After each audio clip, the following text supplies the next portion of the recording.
siku hizi sineni mambo mengi, naangalia dunia tu.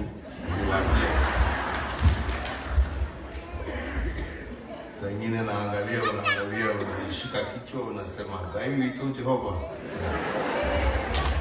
Wengine unajiuliza ni kulia, wengine unacheka. Lakini Kenya ni nyumbani tu.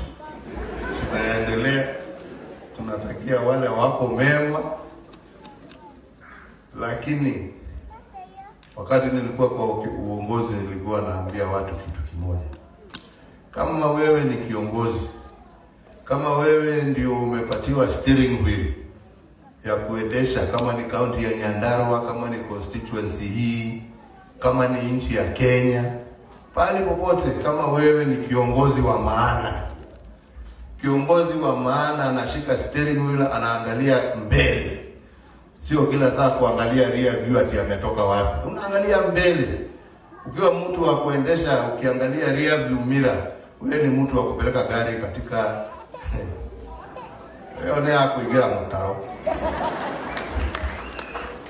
Wako ni mwana utokoria bururi. Rora ibere mumenye kuria muratwara. Omwatira na ajuku na ige na mambo matari kuria mali. Hakuna pahali mnaenda, hakuna pahali mnapeleka nchi.